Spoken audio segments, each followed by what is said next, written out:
Hey, what's up, fellow model train enthusiasts? This is Lone Wolf 777, broadcasting from his home in California today. Boy, do I got a nice review for all of you today. For all of you who are steam locomotive fans, this one is all for you.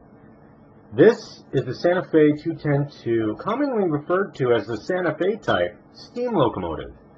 The Santa Fe was the very first railroad to use these locomotives. Now let's get over who the manufacturer of this particular locomotive is in HO scale, and a little bit about how it operates and stuff like that. So, the manufacturer is Broadway Limited Imports. This is a Paragon 2 series off of their Paragon 2 series line.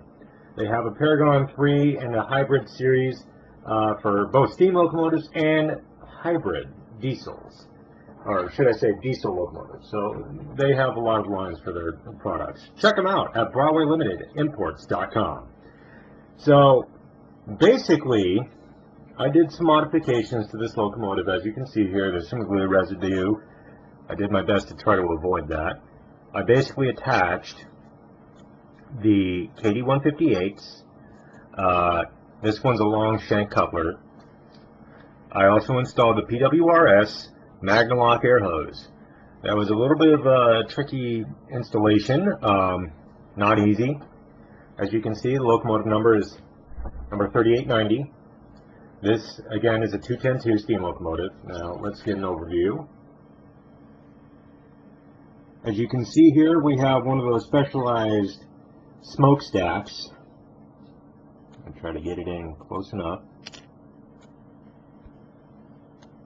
But unfortunately, this thing is not wanting to autofocus well.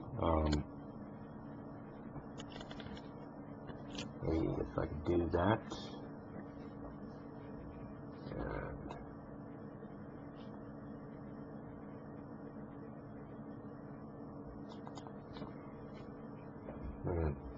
Sorry, this is usually sometimes a bit of an irritation to try. Okay. So, we have the 3890. Number boards right here. As you can see, they're non-lit. Usually these would be lighted. 3890 right here on the sand dome, I believe. The bell. The smokestack, I have the ability to transform into a different shape of funnel. Basically, these would be used to direct smoke away from the cab of the locomotive, which is right here, where the cab figures would sit. This is where the fireman would sit on this side, the engineer on this side. Don't worry, you'll get to see both angles. Over the years, this locomotive got a little damaged here and there, but nothing to very obviously notice too badly. So, as you can see here, we have the various domes in the locomotive. This is the steam dome where the locomotive engineer would pull the throttle and make the engine go. This is where the magic happens, and this is the sand domes. I believe these are the sand domes. Got the builder's plate right here. Baldwin Locomotive Works. You also have the two pilot wheels, then the driving wheels, which is the 10. Then you also have the pilot trailing truck in the back to support the heavy weight of the locomotive's boiler. The various steam pipe details, the driving rods, the air pump, which would control the air for the brakes on the locomotive as well as the train, air brake cylinder. Again, there's various piping detail. Very well done. Let's move on to the... So, I had a bit of an accident with this locomotive. I left it out unprotected. One of the animals tripped it over on the side. As you can see the damage here. I tried to fix it to the best of my knowledge, but the good news is I can just actually replace the whole cab if I order a new one. So that's what I'm going to do when I have the available funding. So you also can see the crew cab figures on both sides. You have the tender 3890. As you can see, this is a modernized version. Almost had the thing fall. And there's no reversing light, rear light. These particular models do have the ability to come with that. You can see the various rivets. There's no reversing light. Some of these models did come with that.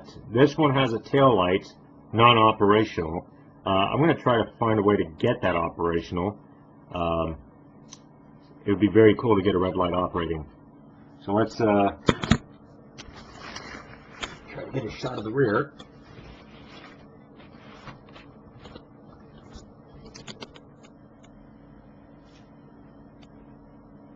As you can see here, I have installed the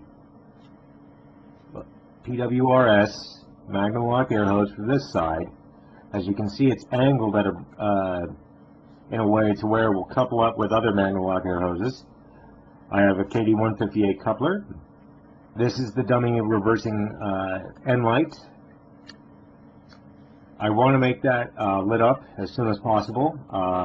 I will have to take apart the tender though and find a slot for me to actually be able to install that without trying to damage anything in the process. That's going to be a challenge. You have opening water slots. This would be the water part of the tender. The rest of it, like right here, would be for the oil. It'd be a very small container, I think, because the rest of it would have to go and be the water. So I think this part would be the water reservoir.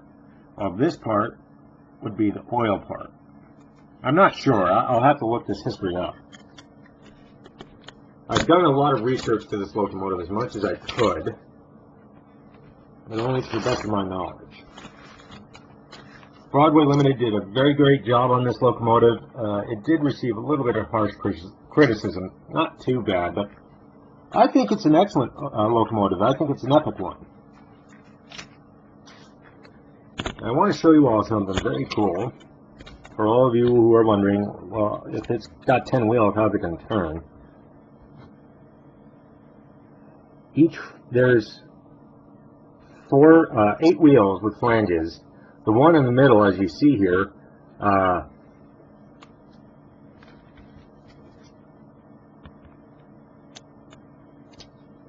one has no flange, so that makes it a little more easier for this locomotive to actually turn and be able to actually turn on 22 radius curves, but 18 radius curves, I would not push that because that would actually derail the train. It would start derailing the train. So there are recommended curve radius for this particular locomotive.